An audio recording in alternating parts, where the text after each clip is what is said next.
The last session of the day, and we have a good audience.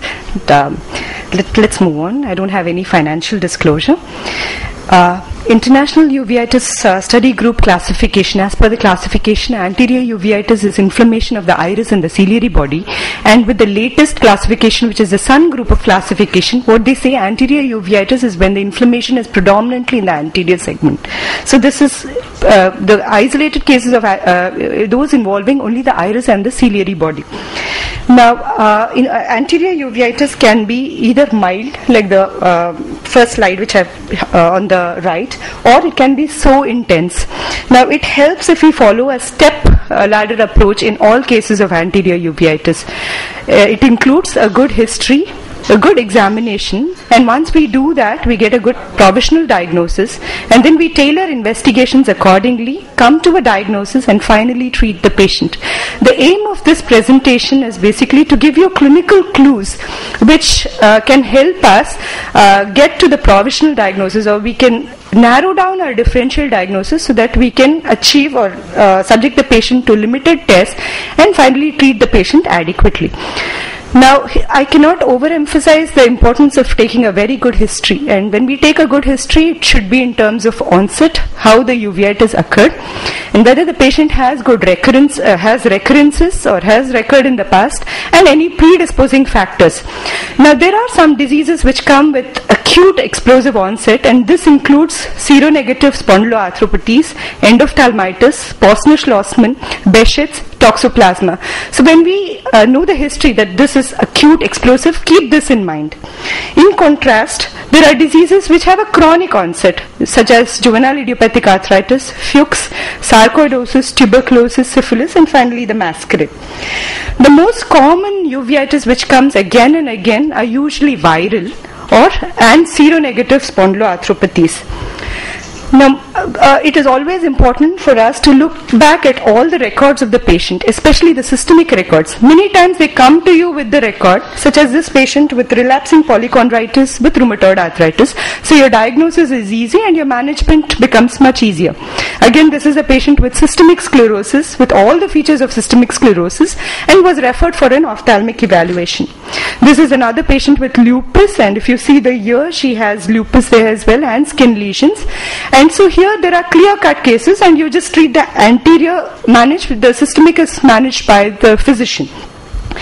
However, we also need to look at older records of that patient. This is a patient who had previous episodes of recurrent retrobulbar neuritis, and over 2 years this patient has developed anterior uveitis, which is one of a rare feature seen in multiple sclerosis. So it's very clear-cut diagnosis, and management becomes simpler thereafter.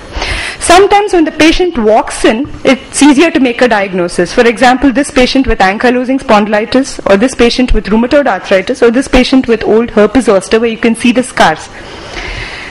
Other times you will need to take some time out and look for specific clinical signs. For example, this patient with cervical lymphadenopathy, and you have to believe me for this, this is the butterfly rash which you see in SLE. So she was detected when she came for an ophthalmic evaluation, and then she was referred to the systemic counterpart.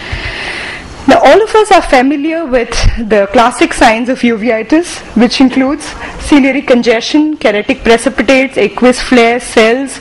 You have a hypopyon, you may have a hypopyon, fibrin, posterior synechiae, complicated cataract, and granulomas.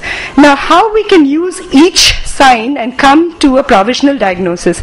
Most of the time, when we see a patient with uveitis, there is ciliary congestion. But white eye, inflammation in a white eye can occur in juvenile idiopathic arthritis, Fuchs heterochromic iridocyclitis, Posner-Schlossman syndrome, intermediate uveitis, and posterior uveitis, where there is a spillover into the anterior component. Again, hypopyon is very clear. There are few conditions which are characteristically associated with hypopyon, such as seronegative spondyloarthropathies, infectious endophthalmitis, Behçet's, lens-induced uveitis, drugs such as anti-TB drugs such as rifabutin, and masquerade. So when we see a pattern of hypopyon, we again narrow our differential diagnosis. Hyphema may be seen in some patients with uveitis, and when we see hyphema, we need to carefully look for any iris neovascularization as well. And this is seen in trauma, any viral, especially herpes iridocyclitis, Fuchs heterochromic iridocyclitis. Patients who have had surgery, you can expect a UGH syndrome, and of course ocular ischemia. We all know about the keratic precipitates, but again with the keratic precipitates we can narrow the differential diagnosis further. Keratic precipitates can be fine, it can be medium, it can be large or mutton fat. Now, most of the time, this distribution is in the Al's triangle. But if you see keratic precipitates which are distributed all over the endothelium, then this is very common in Fuchs and viral. So this is very important, and it is very essential for us to check even the angle to see if there are any keratic precipitates. These are fresh keratic precipitates. This is how it looks, and this is a resolving keratic precipitate. And these are old keratic precipitates. So there is a difference in morphology, and sometimes old keratic precipitates can get pigmented as well. Now, if you see a pigmentation in a keratic precipitates, this is very, apart from old uveitis, this is very commonly seen in patients with viral uveitis. You will see pigmented keratic precipitates, and if this patient has had a surgery, then you will need to look for other factors such as iris chaffing. So again, your DD comes down further. It's very important for us to look at the iris pattern in all our patients with anterior uveitis. You can pick up a moth-eaten appearance. This is a normal iris and this is the other eye, and this is what is typically Fuchs. However, if you see a pattern which doesn't fit into this pattern, so kind of diffuse atrophic pattern like this, or focal atrophic patterns like this, or after dilatation if you feel one quadrant of the pupil is not directing, then this is very suggestive of a viral uveitis. So, again, your DD comes down and you're able to narrow. At the end of it, it is important for us to find out if finally the inflammation is granulomatous or is it non-granulomatous. And how do we do that? This is what we call as mutton fat keratic precipitates, presence of posterior synechiae, presence of iris granulomas like this. This is the Busaka nodule and this is the Coppe nodule. Now recently we've been able to even find out that these broad-based posterior synechiae are typical of tubercular uveitis. Again, this needs a lot of prospective study evaluations, but this is one of the factors which we can use. Normally you see a broad-based synechiae in a granulomatous inflammation. Now, using this, you can collaborate it with the fundus or if there is a corneal involvement, and there are a few diseases which can cause granulomatous uveitis, and this can include autoimmune diseases like VKH, sarcoid or sympathetic ophthalmia, or it can include infectious diseases like tuberculosis, fungal, syphilis or mascarid. If there is a cornea involved, you need to keep in mind diseases like viral etiology as well as tuberculosis or sarcoid or syphilis, which can cause interstitial keratitis as well. Now sometimes you see acute development of cataract, and this is seen usually in, although when we see patients with Fuchs, it's usually they come at the stage when the cataract is already developed.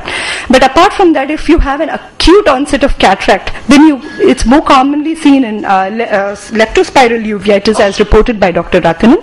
And if you see features which doesn't fit into anything else, then and has a total cataract or a cataract, then we need to keep in mind lens-induced uveitis as well. For example, this patient, first impression, it gives you that it's an infective etiology. But then if you see this pattern, these are actually the macrophages which contain the lens matter. Now, all of us are familiar with uveitis. When there is uveitis, there is a temporary ciliary shutdown. So the intraocular pressure is usually low. But there are certain conditions which typically cause increased intraocular pressure on presentation. And these cases include Fuchs, viral uveitis, toxoplasma, Posner-Schlossman, trauma, lens-induced uveitis, VKH, syphilis, and tuberculosis or sarcoidosis. So, keeping all the factors, we can narrow the diagnosis further. Apart from inside the eye, it is important for us to look outside the eye as well. Now, this is a patient who had a very non-specific anterior uveitis, but she had these huge granulomas in the conjunctiva. So this is typical of sarcoid uveitis. This is a patient with sarcoid with conjunctival involvement as well. Now, this is another patient with sarcoid who had a Schirmer less than 5 mm, and she had just a plain mild non-specific non-granulomatous uveitis. And when we did a systemic workup for sarcoid, she was stage 3 sarcoid. So simple examinations like these will give a clue. Again, corneal involvements are very common with viral, and scleral involvements are common. Usually when we see a scleral involvement along with the uveitis component, we also need to keep in mind autoimmune diseases as well. In patients who've had surgery where the symptoms don't fit very well, you need to keep in mind UGH syndrome. So just looking at the angle of such patients will give you a clue. This is a patient with microhyphema and had the haptic was rubbing into the ciliary body iris root. So ciliary body root, and this was producing microscopic hyphema, which was mistaken as uveitis. Now, patients with toxoplasma, it's very important to look at the posterior segment. Many times you just see the anterior and there is just non-specific inflammation, and then you just start steroids. But this patient, usually toxoplasma, they have these uveitis, and it's always important for us to look at the fundus to see if there's any posterior pathology which is causing a spillover. Finally, once we taper or reduce or make a differential diagnosis, it's important to do the investigations. In our setup, we normally do all the investigations which are in blue. And in patients where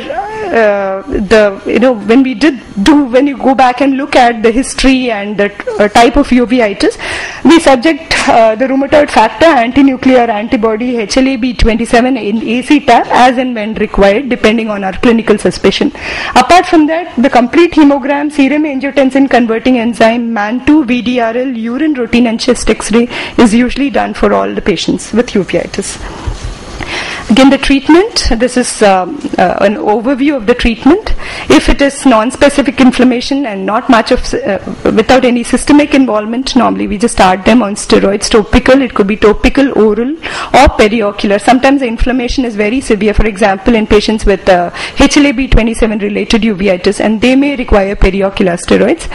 Again, immunosuppressives, depending on why is the chronicity, is it because of any systemic disorder which requires immunosuppressants?